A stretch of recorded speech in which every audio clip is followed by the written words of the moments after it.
আসসালামু আলাইকুম সম্মানিত ভিউয়ার্স। আমাদের আজকের টপিকস হচ্ছে সম্রাট শাহজাহানের জীবন বাঁচিয়েছিলেন যুবরাজ আওরঙ্গজেব বা আলমগীর। আমরা অনেকেই জানি যে সম্রাট আওরঙ্গজেব বা আলমগীর নিজের পিতা সম্রাট শাহজাহানকে বন্দী করেছিলেন। বন্দি অবস্থাতেই তার মৃত্যু হয়, আর তাজমহলে তার প্রিয়তমা স্ত্রী মমতাজ মহলের পাশে তাকে দাফন করা হয়। কিন্তু আমরা অনেকেই জানি না যে এই আওরঙ্গজেব বা আলমগীর এর উসিলাতেই দারাশিকোর চক্রান্ত হতে সম্রাট শাহজাহানের জীবন রক্ষা হয়েছিল। যদি এই ভিডিওটি সম্পূর্ণ দেখেন তাহলে বুঝতে পারবেন।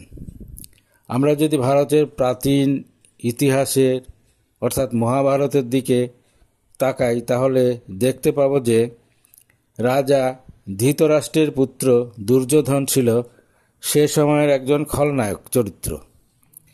পাণ্ডবদের 5 জন ভাই ছিল, যেমন যুধিষ্ঠির, ভীম, অর্জুন, নকুল, সহদেব, এই 5 জন। যুধিষ্ঠির ছিল সবচেয়ে বড়। দুর্যোধন যুধিষ্ঠিরকে সিংহাসন লাভে বাধা মনে করল। সেজন্য সে একটা সুরম্য প্রাসাদ নির্মাণ করল। সেই প্রাসাদ পরিদর্শনের জন্য যুধিষ্ঠিরকে অনুরোধ করল, কিন্তু যুধিষ্ঠিরের মা দুর্যোধনকে চিনত, তাই সে একা যুধিষ্ঠিরকে ছাড়তে রাজি হলো না। তারা সপরিবারে সেই সুরম্য প্রাসাদ পরিদর্শনে গেল। আসলে সেই প্রাসাদ ছিল একটা ফাঁদ বা মৃত্যুগৃহ। দুর্যোধন এমনভাবে প্রাসাদটি নির্মাণ করেছিল যাতে কেহ গেলে প্রাসাদে অগ্নিসংযোগ করলে সবাই আগুনে পুড়ে মারা যায়। কিন্তু প্রাসাদ যারা নির্মাণ করেছিল তারা যুধিষ্ঠিরকে ভালোবাসত, তাই তারা গোপনে প্রাসাদ থেকে বের হবার গোপন রাস্তা বা সিঁড়ি তৈরি করেছিল। সুতরাং যা হবার পরিকল্পনা মোতাবেক তাই হলো।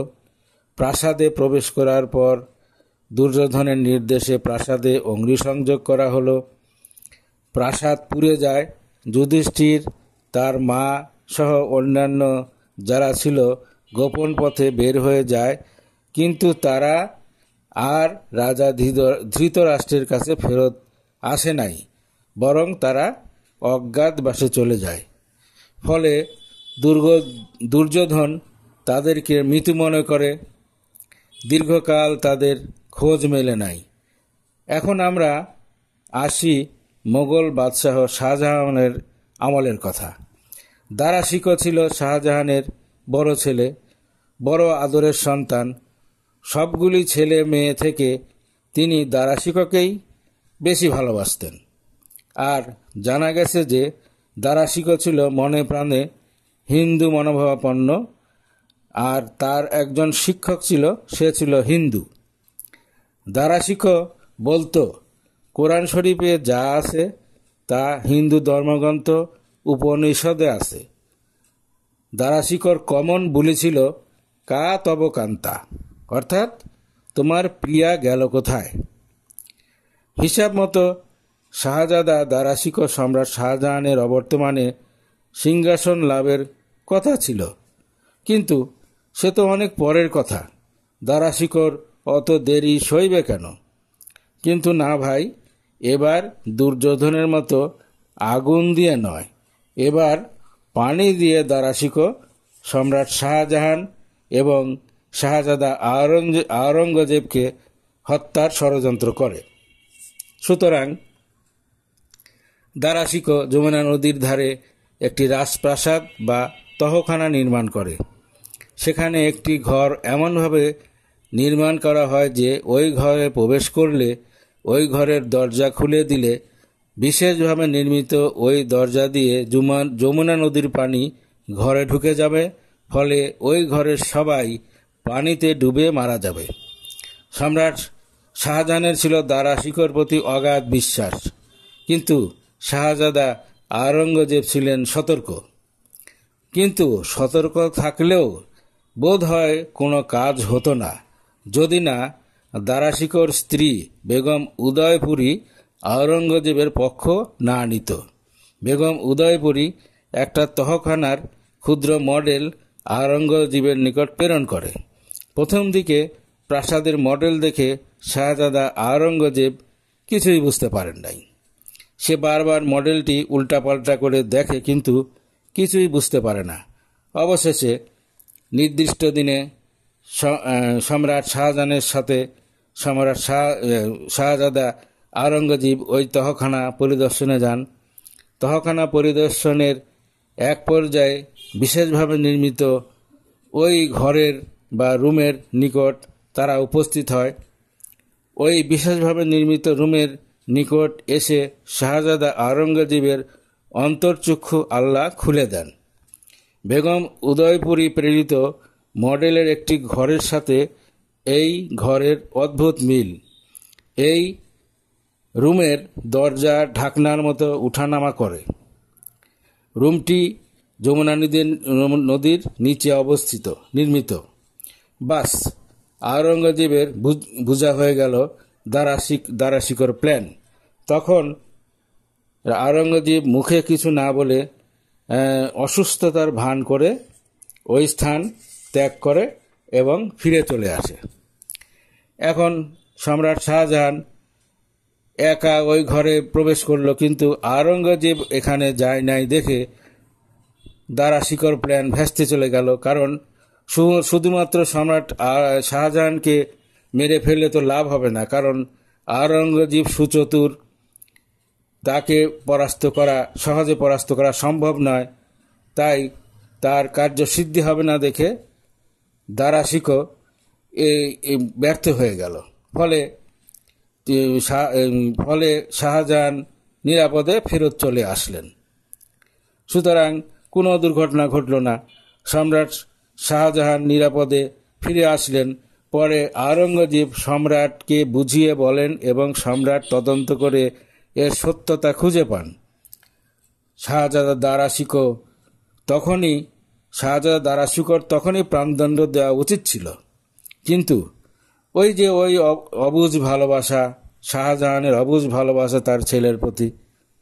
অবশেষে সম্রাট শাহজাহান ছেলে দারা-শিকোকে ক্ষমা করে দেন। এখন কথা হচ্ছে, দারা-শিকো সফল হলে কি হতো? ঐতিহাসিকরা মন্তব্য করেন, ভারতবর্ষে তাহলে মুসলমান থাকতো কিনা সন্দেহ। ভারতবর্ষ হতো দ্বিতীয় স্পেন। আমরা রাজা গণেশের মুসলিম উৎপীড়নের কথা জেনেছি বা দেখেছি। রাসূল সাল্লাল্লাহু আলাইহি সাল্লামের ইন্তেকালের পর হযরত আবু বকর রাদিয়াল্লাহু আনহু যেমন ইসলামকে রক্ষা করেছিলেন, ইসলামের বিভিন্ন জায়গায় বিদ্রোহ দেখা দিয়েছিল এবং আবু বকর দৃঢ়তার চিত্তে সেই বিদ্রোহ দমন করেছিলেন। এই জন্য হযরত আবু বকরকে ইসলামের ত্রাণকর্তা বলা হয়। সেই সময় আওরঙ্গজেব ত্রাণকর্তা হয়ে আল্লাহর ইচ্ছায় নিজের জীবন, সম্রাটের জীবন এবং ভারতবর্ষের সমুদয় মুসলমানদের জীবন রক্ষা করেছিলেন। কারণ আমি পূর্বেই বলেছি, দারা-শিকো ছিল মূলত একজন হিন্দু। আমি অন্য ধর্মের সুশীল ভাইদের বলছি, রাসূল সাল্লাল্লাহু আলাইহি সাল্লাম অন্য ধর্মের প্রতি সহনশীল ছিলেন। অন্য ধর্মের যারা ইসলাম ধর্মের বিরোধিতা না করে, যুদ্ধ না করে, সুশীল জীবন যাপন করে, তাদের প্রতি সদাচরণ করতে বলেছেন আমাদের প্রিয় নবী হযরত মুহাম্মদ সাল্লাল্লাহু আলাইহি সাল্লাম। আমিও ওই মত পোষণ করি। সম্রাট আলমগীর সম্পর্কে কিছু কিছু ঐতিহাসিক মোগল সাম্রাজ্যের পতনের জন্য তাকে দায়ী করেছেন। আসলে তিনি দাক্ষিণাত্য এবং তার পার্শ্ববর্তী এলাকার দখল নিয়ে দীর্ঘকাল যুদ্ধে লিপ্ত থাকেন। এতে সৈন্যক্ষয় ও অর্থক্ষয় হয়, মোগল রাজকোষ শূন্য হয়ে যায়। কতই না ভালো হতো যদি তিনি দিল্লির সুলতান ফিরোজ শাহের নীতি অনুসরণ করতেন। সুলতান ফিরোজ শাহ জটিলতা মনে করে দাক্ষিণাত্য উদ্ধারের কোনো চেষ্টাই করেননি। অথচ সম্রাট আওরঙ্গজেব রাজধানী দিল্লি ছেড়ে 15 বছর দৌলতাবাদে অবস্থান করেন এবং 90 বছর বয়সে সেখানেই মারা যান। তিনি কোনো যোগ্য উত্তরসূরি বানাতে পারেননি। দীর্ঘদিন রাজধানীর বাইরে যুদ্ধরত থাকায় বিভিন্ন জটিলতার সৃষ্টি হয়। ফলে তার মৃত্যুর পর মোগল সাম্রাজ্যের বিভিন্ন স্থানে বিদ্রোহ দেখা দেয়।